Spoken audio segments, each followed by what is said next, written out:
Lisa here. Welcome back to my channel and welcome to days 1 and 2 of the 31 days of tarot. This is a set of prompts that Ethany, and I will link her channel up in the cards, does every single year. I don't know what year this is. I want to say it's like 5 or so, but I love watching the 31 days of tarot and I participated last year. It was one of the highlights of my year and I'm so stoked to be diving back into it for 2020, which is amazing. I will link Ethany's video with all of the prompts in the cards and in the description box down below. But this is going to be day 1 and 2 combined. This year I'm definitely going to be grouping some of the videos together or some of the prompts together just to make it realistic for me to get them all filmed. But I am so excited because today's topics are going to be day number 1, what tarot goodies did the holidays bring, and day number 2, what are my top 5 tarot decks of 2019. And I have been really excited to talk about this, but I really wanted to wait until Ethany released her prompts because I know this is one of the prompts that she does every single year and I'm just really stoked to participate again, which I've already said. Just gonna be repetitive, that's how I roll. Anyway, let me jump right into it. So holiday tarot goodies. I did not actually ask for any tarot decks or accoutrements for the holidays. I really wanted to focus on diving deeper into what I already have, but I did have some really cool sort of aha epiphany moments throughout the holiday season. Part of what I got to do this last holiday season was create the very first ever 21 Days of Yule, which was a virtual video advent calendar which counted down December 1st through 21st with a little short interactive video every single day. And it was just sort of my contribution to sort of the advent calendar idea because I love those and I was really excited to be able to create something like that on my channel. I will link the playlist up in the cards. Each video had a different activity. Some of them were around de-stressing, some of them were around like crafting and magic, and it was really fun to do, and I hope to do it again in 2020. But I also really enjoyed having some time and space throughout the holiday season to really think about what I wanted to do for my channel in the upcoming year. And I'm really excited. There's a couple things in the works that I'm hoping to start releasing in January. We'll see how the month plays out, but definitely some fun new things coming to the channel. And I just can't wait to roll everything out. And so that opportunity to dive into my creativity is definitely what I feel I got to take away from the holiday season this year. And that is what I'm going to be focusing on moving into January. Now, let's dive into my top 5 tarot decks of 2019. And one honorable mention, because I'm me and sticking to just 5 is really difficult. But I'm going to start off with one that I think will not surprise any of you guys. And that is, actually I'm going to work oldest to newest as far as what came into my collection. So I'm going to start with, let's see if I can remember the order of things. Yes, okay, I'm gonna start with the Dark Mansion Tarot.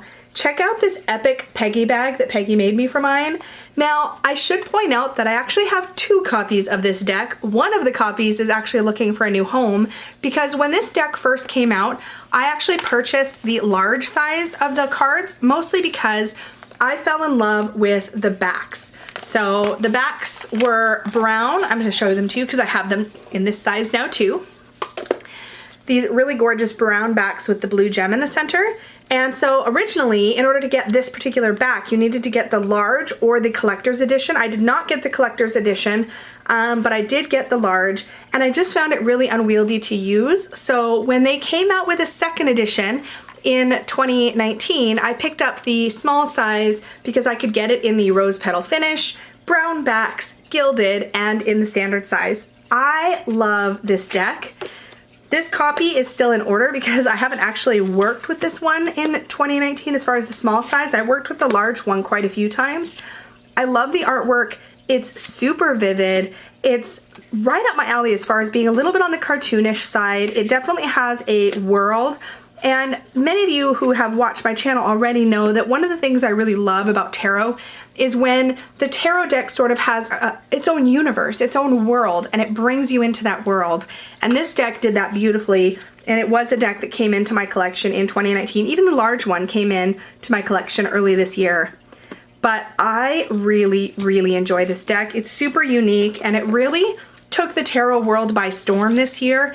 I think it was really uncommon for people to have not heard about this deck because it just got so much buzz. Now this deck doesn't come with any kind of a book, but you really don't need it if you're familiar with the standard Rider-Waite-Smith tarot. I just love it. I love the quality of it. I love the feel of it. I love rose petal finish on cardstock. That was definitely a thing I obsessed over in 2019. And I love the two-piece box. And I really, really, really love the Peggy bag that Peggy made me for it. So this is definitely one of my top 2019 decks. Now, just a little bit later in the year, easily within maybe a month, I went to Northwest Tarot Symposium where I got my hands on a copy of the Tildewick Tarot, which is coming in at number 4, just for chronologically coming in at number 4. I'm not ranking any of these because that makes it extra hard. But the Tildewick Tarot is really special. This deck is now out of print.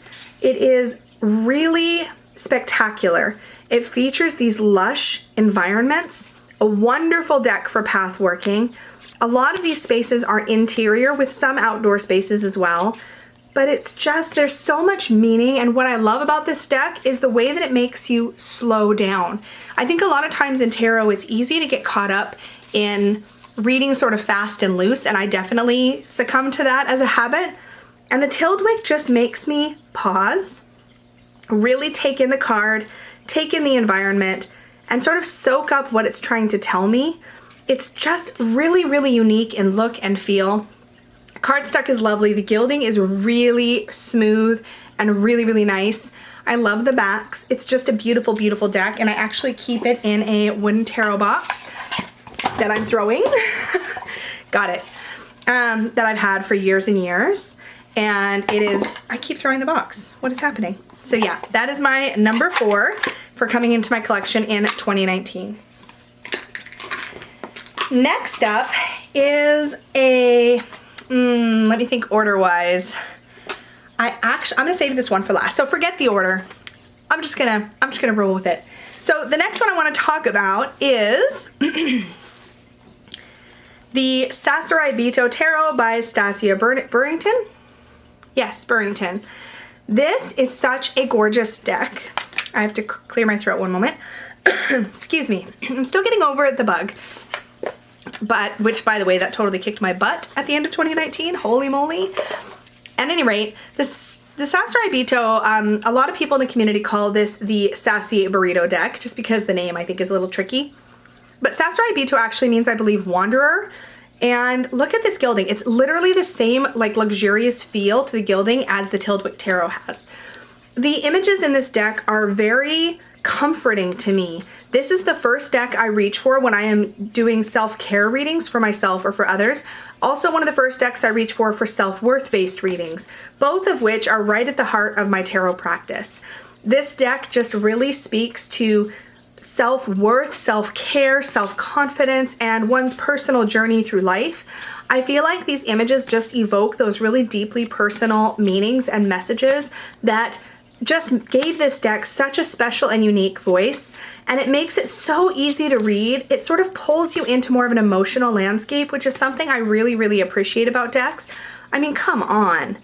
It's just gorgeous. One of my favorite cards of all time, the world. I just love this. And I think it's interesting how a couple of my favorite decks actually feature very voluptuous world cards. I don't think that's a coincidence. Some of you know I'm really big into body positivity and body image.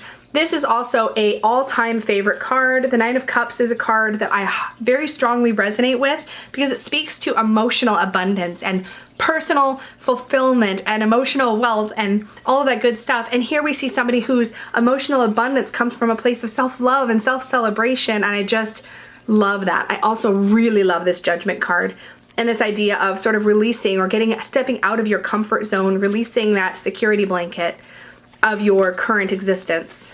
So much wonderfulness in this deck. It's a breeze for me to read with. We bonded right away, and I adore this deck. Definitely had to be in my top 5. For me, one of the things I did to sort of decide whether something would be in my top 5 is it something I'm excited to reach for every time, to the point where I almost want to ignore some of my other decks? And if the answer was yes, it was a candidate. And then I just narrowed it down from there. Next up is one you've probably all heard me talking about a ton this year. I freaking love this deck, and it is the Rider-Waite-Smith clone deck for me. It is the one that I think I would recommend to anybody looking for a modern, culturally and body shape and age diverse kind of deck. It doesn't have as much age diversity, I would say, as other types of diversity, but it feels like these are real people. I guess I could show you the cards and not just the box. But it's so approachable. I mean, can we talk about these black holographic edges for just a second? Look at that rainbow, are you kidding? Oh, I love it. Okay, anyway. I love these cards. I absolutely have found them to be extremely solid to read for clients. And in fact, when I was reading at my local metaphysical shop, this was my go-to deck. I really, really loved it. And I have to tell you guys, there were other decks that made my top 10, my top 8, but this one, there was no question, is my absolute #1 for the year. If I had to rank all of my decks, this would be the one that comes in first. I absolutely love this. I bonded with it immediately. I did an extremely lengthy and detailed walkthrough card by card of this deck and my first impressions, which I will link up in the cards for you, because this one just took me completely, I don't want to say by surprise because that's not quite accurate, but it definitely took me down a journey that I was so excited to go on. There's not a card in here that I have any kind of issue reading. It's such an easy, breezy, comfortable, I don't know, thorough deck. So well done. Isabella Rotman just knocked it out of the park. And Ash, well, he goes by Ash Colored on Instagram, but Addison Duke is the colorist, and he did a spectacular job with the coloring of this deck. She did all of the black and white work, and he added all of this brilliant, beautiful color with these gorgeous fades. Like, look at the sunsets or sunrises. I just can't. I love this deck. I might have to clear my throat again. Excuse me. I'm very sorry. I may or may not edit those out. Probably not, because 31 Days of Tarot is a lot of videos. But this one, #1, no question. Absolutely love this deck. It will always be, I think, one of the first I want to grab for client work, particularly in person. I just found that clients really just were at home with this deck. Taking another spot in my top 5, and there were so many, you guys. There were some beautiful decks that I wish I could do many honorable mentions, but I'm gonna try to rein myself in. Before I get into my honorable mentions, the last deck I want to mention is my Sawyers Path Tarot Tiles. How I feel about these cards, I don't even know where to start. If you haven't seen these before, Jamie Sawyer of the Sawyers Path Tarot transformed her deck into actual resin and wood tiles. These are all wood burned with the astrological symbols on the back for every single card. They have a delightful sound. They kind of clink together. They are glorious. And I believe I have the 3rd or 4th set that she ever made. As soon as I touched these in person at the Tarot Symposium when I met Jamie, I was just like, I was over the moon. I was so enamored with them. And when my tax return came in, I contacted her immediately and was like, I really would like to commission a set of those, please. I did a review of these on my channel. I will also link a card up for that video. And shortly after, she found that she was making a lot of these on request for people, and I think she got a little bit backed up. But now she has them available on her Etsy shop as a made-to-order product. I don't want to cough again. And you can get them from her. She makes them as she has time, so there may be a waiting list. I'm not sure how all that works right now, but I will try to remember to link her Etsy shop down below. These are absolutely marvelous, and when I do larger spreads, I love pulling these out because I have this little teeny baby reading cloth that Peggy made me. Look at this little thing with this little embroidered scrying ball in the center, and this cloth is not very big. It's maybe like 10 inches by 10 inches. And I can put the largest tarot spread on this little cloth with these tiles, and it is amazing. Now, Jamie recommends that you actually store her tiles in the box that she sends them with, either in a cardboard box, or I think you can also upgrade to a wooden box. And I think that's because the resin, which is clear, the clear coating over top of the cards, has a tendency to get a little bit sticky to each other. They do sometimes stick together. I store them in a custom peggy bag that she made me for these tiles specifically. But in order to keep the sticking down, I did add about a teaspoon of cornstarch. I'm not saying that's the way to go if you live in a humid environment, because cornstarch and water, not a good combination, but I haven't had any problems here. Added just a little bit, shook it all up, and mostly they do not stick together. And when they have stuck together, I've had no problem pulling them apart, and there's been no damage to the resin on the tops. Again, I'm not saying that that's how you should store them. That is how I store them, and I just love having this big roomy bag to rummage my hands around in. It's just such an experience, and it really gave me a new way to enjoy tarot, and it completely just turned things upside down for me in a way that I really, really love. So this had to make my top 5 tarot of the year. Honorable mention time, and there were a couple decks battling for a spot in this category, because this is the 6th one and I'm totally cheating. But the one that I really, really need to mention, and I only just recently worked with it for the first week, is the Forest of Enchantment Tarot. This is another deck that has taken the tarot world by storm, I think. There's a lot of people talking about this. If the fairy tale aesthetic or the sort of enchanted wood sort of world appeals to you, you will absolutely love this deck. The artwork is exquisite. It's detailed, but it's not detailed in a way that keeps you from enjoying the cards or the artwork. I find that because this artwork was actually painted pretty much at this scale, that even the tiny details don't feel like they're so tiny that you can't enjoy them, if that makes sense. I know a lot of people struggle with highly detailed tarot cards, especially if you have poor up-close eyesight, but there's something about the way that these were painted that just makes them feel very accessible and approachable, even with all the tiny details. And the tiny details actually just seem to add to the magic of this deck. It's absolutely exquisite. I don't know how else to explain it. It, again, has a very cohesive world that just pulls you right in, and I absolutely love it. And can we just talk about the unicorn family in the 10 of Cups? Beautiful. So honorable mention to this deck, and even though I didn't bring them to show, a PS honorable mention to the Light Seers Tarot, which also I absolutely, absolutely love, but I had to pick just 5 and a little bit for this particular prompt.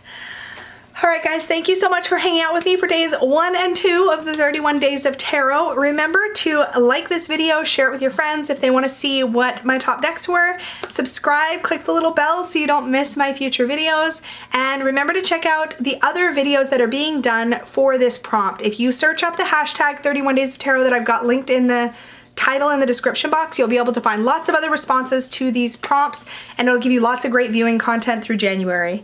Thanks again for hanging out with me, and I will see you tomorrow. Bye!